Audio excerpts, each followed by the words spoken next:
Retour de l'émission pour la troisième et dernière partie. Patrice Candem est avec nous, il est journaliste. Emmanuel Bankolo également. Nous sommes chauds, je peux vous dire, chaud pour cette journée de la poule B aujourd'hui.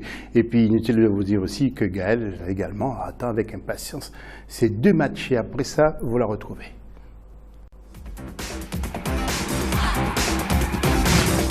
Alors, messieurs, sachez que cette rédaction travaille énormément pour vous et nos journalistes sortent. Regardez ce que Gaël a été chercher pour vous. Gaël, dites-nous tout. Alors, direction Limbé, où notre confrère Chérif Ousmane Bardonka est allé à la rencontre des supporters des différentes équipes de la poule B.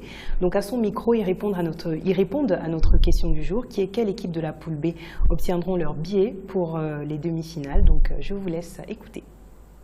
Je pense que dans le groupe B, le Nigeria et le Ghana. Pourquoi d'abord? En termes d'expérience, en termes de qualité de jeu, techniquement, physiquement, ce sont les deux équipes qui sortent du lot.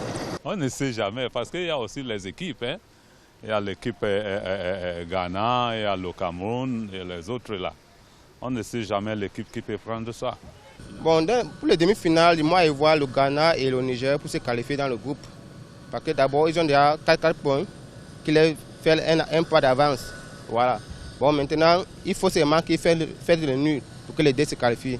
Mais pour le Nigeria, il va gagner son match. Selon moi, je pense que c'est le Nigeria, vu qu'on appelle la qualité du jeu lors du premier match et une domination totale. Et pour avoir un low score. Et en ce qui concerne le deuxième match aussi, c'était un très bon match.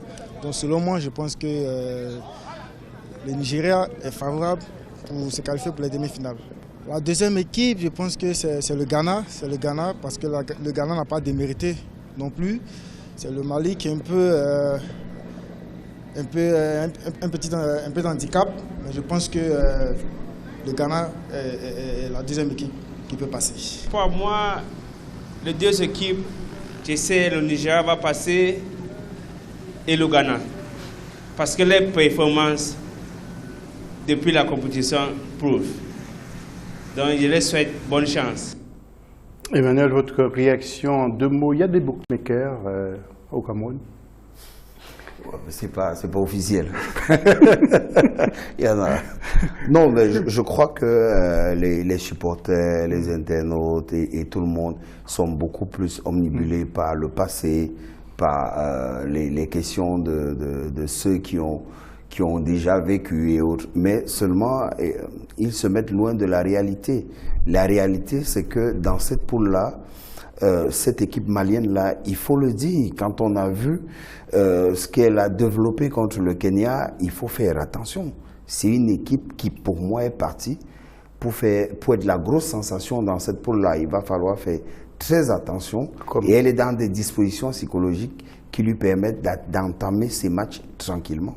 C'est un peu comme le Cap-Vert, non? Ah, ben voilà. Comme le Cap-Vert, mais vous êtes plus pour moins Caredas, Ghana, Nigeria, Cameroun et bien sûr Afrique du Sud. Oui, je crois que la surprise viendrait du Mali, mais je crois pour à tout casser, Ghana, Nigeria. Ghana. Nigeria dans le groupe B. Oui. Ça a tout cassé, vraiment. Bon. Maintenant, c'est le off du magazine.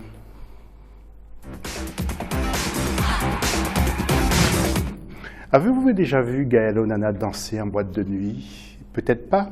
Eh bien, regardez un plateau qu'elle nous propose.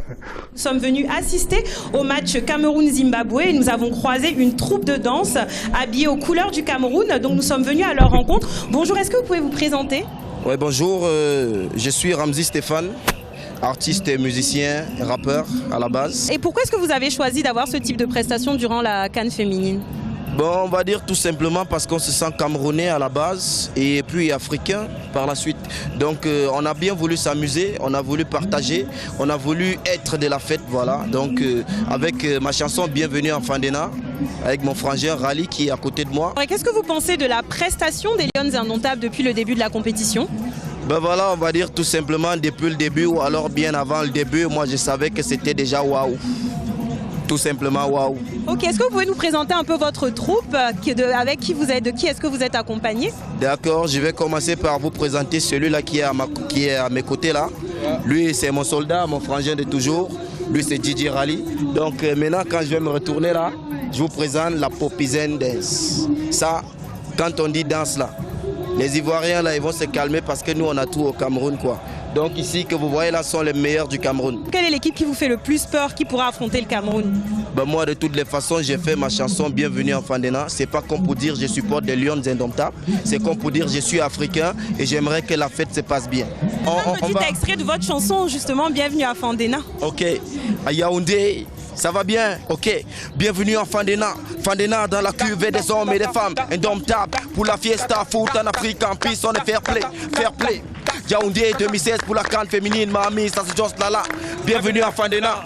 Dans le blé de Roger Mila. Samuel Eto'o, Papa Paul Biya. Tous ensemble, célébrons l'Africa.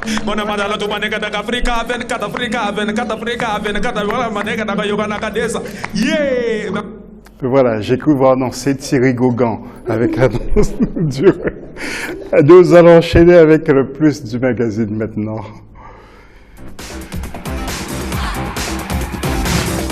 Et nous souvenons le continent, vous le savez, cette fois-ci, nous allons débarquer pour le football féminin au Togo dans nos séries. Du 12 février au 1er avril 2017 se tiendra au Togo le championnat féminin national de première division.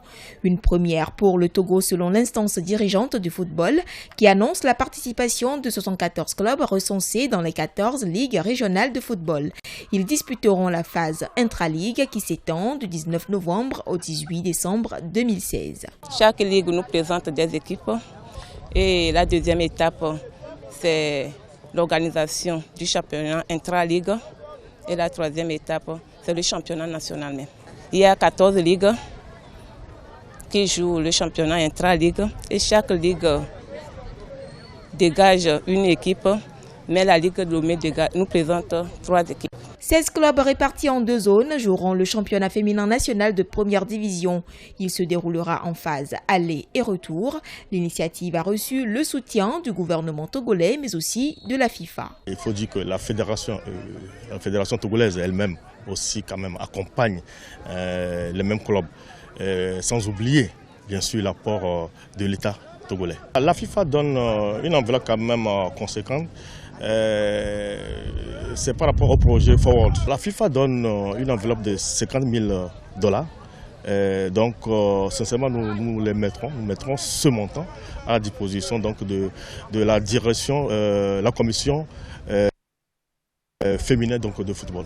Aujourd'hui, l'équipe féminine nationale de football du Togo est en train d'être reconstituée après plusieurs années d'absence aux compétitions africaines et mondiales, dû notamment au manque de volonté politique. Il y a très longtemps, je dirais que le Togo n'a plus participé à un championnat africain, ça fait plus de 30 ans. Donc nous pensons que maintenant nous allons avoir une équipe nationale digne de ce nom pour pouvoir participer à ce championnat africain. Pour le football féminin, nos attentes sont énormes. On se dit dans 2 ans, on a comme objectif d'avoir une équipe nationale féminine. Et là, on veut former l'équipe nationale U-17 de toutes les catégories. À la Coupe d'Afrique des Nations féminines qui se déroule au Cameroun, le Togo est absent. Le pays s'est retiré en phase éliminatoire de la compétition pour cause de difficultés financières. Patrice, avant de retrouver Joseph-Antoine Bell, j'ai entendu que la FIFA octroie $50 000. Bon, il nous manque des structures, mais c'est suffisant selon vous pour développer le football dans certains de nos pays sur le continent? Non, ce n'est pas suffisant, mais c'est déjà quelque chose. Ouais. Bon, le véritable problème, c'est de savoir si cet argent arrive à bon port aux acteurs ou aux actrices, parce que le foot féminin a des sérieux problèmes. On a suivi la réalité au Togo. Il y a un problème, il faut beaucoup d'argent, parce qu'il y a la détection, il y a la formation, il faut former, il faut encadrer. C'est de ça qu'il s'agit, parce qu'aujourd'hui, le foot féminin a du mal à décoller. Ce n'est pas seulement au Togo, au Cameroun également. Et c'est un sport qui n'est pas suffisamment encouragé. Ce n'est pas suffisamment. Parce que lorsqu'on regarde par exemple le cas du Cameroun, où vous voyez l'équipe nationale aujourd'hui, qui a atteint son apogée. C'est un travail de longue haleine, plus de 10 ans avec le même coach qui travaille. Mais il faut que localement, on peine à développer ce sport. C'est ça le problème. Parce qu'il faut déjà y penser, la relève, savoir détecter, accompagner les équipes. C'est ça. Parce que le championnat local a du mal à décoller. Donc c'est ça le véritable problème. C'est-à-dire développer le foot féminin localement. 50 000 $, c'est pas petit, mais est-ce que les acteurs bénéficient de cet argent? Oui. C'est de ça qu'il s'agit. Emmanuel est bien placé pour le savoir. Parce qu'il est team manager chez les U23, mais les U23 ne reçoivent pas une somme aussi importante. C'est la Fédé qui reçoit. Non, mais vous savez, le problème, ce n'est même pas l'argent. Vous pourrez avoir 500 millions d'euros et autres, mais il y a un vrai problème. Le problème est socio-culturel. Vous voyez un peu? C'est-à-dire que avant de recevoir de l'argent, il faut déjà voir est-ce que les parents, les mamans sont prêts à lâcher les jeunes filles pour pratiquer le football. C'est d'abord ça le premier problème. Le reste, après, ça peut se faire. C'est-à-dire que vous avez les gouvernements qui vont agir, il y a des annonceurs qu'on peut convaincre à revenir, mais il y a d'abord le premier hic qui est socio-culturel. Oui. Alors, il nous reste vraiment peu de temps dans les établissements scolaires, dans les lycées. Les profs d'éducation physique éduquent au football. Si. Et maintenant, il faut le dire aussi, depuis pratiquement 2 années, il y a ce football-là, des établissements, vous avez des compétitions au niveau des établissements où on a introduit le football féminin. Bon, il y a encore ces petits blocages. Et il faut qu'on comprenne aussi qu'au plus haut niveau, le football féminin a ses blocages. Si on prend l'exemple de la France, on se rend compte que jusqu'ici, on n'a que 3 clubs qui parviennent encore à faire, c'est-à-dire que Lyon, Paris, PSG, Montpellier et dans certains musées, Juvisy. Donc là aussi, on se rend bien compte que au-delà de nos frontières, ce n'est pas toujours rose. Donc le travail est profond. Emmanuel, vous n'avez pas tout dit. Ces clubs utilisent beaucoup de joueuses africaines. Ben voilà. Ouais. Donc le travail est profond. Oui. Il faudrait également que la CAF fasse mieux, parce que lorsque je constate que le vainqueur de cette CAN aura 50 000 $, alors qu'à partir de 2017, la CAF a rehaussé quand même les dotations de cette compétition. Si la CAN masculine ça vaut 4 millions de $ pour le vainqueur, alors que la CAN féminine c'est 80 000 $. C'est peu. C'est peu. Effectivement. Et lorsque je pense que chez les hommes, le championnat d'Afrique des Nations, la première équipe, l'équipe vainqueur, gagne plus de 700 000 $, je crois, ou 70 000. À partir de 2017, la CAN au Gabon, c'est 4 millions de $, alors que la CAN féminine, ce sera 80 000 $. Oui. On va enchaîner. Merci Patrice. On va enchaîner avec la minute Joe Bell. Joe nous attend. Joe, on parle, je crois, du Ghana aujourd'hui, si je ne me trompe pas, pardon.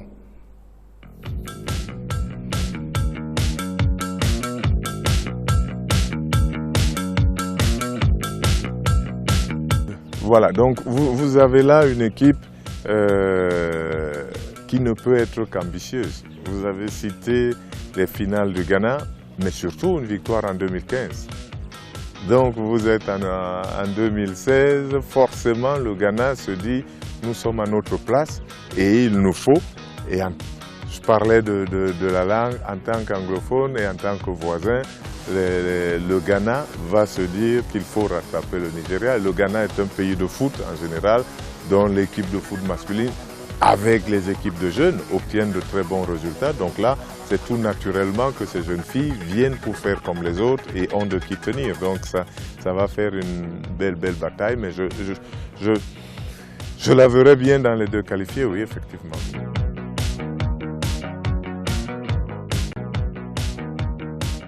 J'adore le jingle de l'Instant Web, c'est maintenant. Et quelques pourcentages avec Gaël, Onana Gaël, eh bien, les internautes sont nombreux. Exactement, donc on va faire un peu le point de tout ce qui a été dit par les internautes. Nous les avons soumis à un petit sondage sur Twitter pour notre question du jour qui était « Quelles équipes de la poule B obtiendront leur billet pour les demi-finales ?» Alors 57% des personnes interrogées voient déjà le Nigeria en demi-finale, 29% parient pour le Ghana et seuls 14% mettraient leur ticket sur le Mali. Mais comme on l'a dit, cette poule B peut nous offrir encore beaucoup de surprises. Voilà, merci Gaël, bien sûr, pour tout le travail que vous faites et puis ce beau reportage avec les danseurs extraordinaires. Et puis on vous a vu danser, c'est génial. Patrice, un dernier mot. Nigeria 57, Ghana 29%. Oui, oui, c'est possible. Ouais. C'est possible. Le Nigeria, j'entrevois même une finale Nigeria-Cameroun. En finale. Mais ce que je peux dire, c'est qu'on tire les leçons, que cette CAN féminine, qu'après la CAN, qu'on sente quelque chose de nouveau, que le foot d'école, le foot féminin décolle véritablement au Cameroun. On tire les leçons de cette CAN féminine et qu'après cette CAN féminine, que le foot féminin décolle au Cameroun. Ok, merci. Emmanuel est là, Emmanuel travaille à l'instance. Il a lancé quelque chose. Il va faire passer le dossier. Non, je crois qu'il y a un travail de fond qui est mis en place depuis pratiquement 2 ans par la commission de football féminin. Mais vous savez, ce type de travaux, vous n'avez pas les résultats là, c'est-à-dire qu'ils sont en fond et après vous pouvez vous en rendre compte 5 années après. Non, moi je dis simplement qu'il est à féliciter la CAF, le gouvernement camerounais et puis la Fédération camerounaise de football, parce que quand on voit ce qui se fait au Cameroun, ça fait rêver et on espère simplement que le football féminin sur le plan continental pourra véritablement prendre son envol. Voilà, belle pub en tout cas aussi pour le Cameroun. Merci Patrice Kandem d'être venu. Vous êtes journaliste. Emmanuel Bankolo, je vous rappelle qu'il est team manager au sein de l'équipe nationale des U23 au Cameroun. Et puis Gaël Onana, qu'on remercie infiniment. Et puis toute l'équipe qui a travaillé autour de cette émission. Merci encore une fois et restez fidèles à Africa 24. Dans quelques secondes, tiens, d'autres infos. Salut.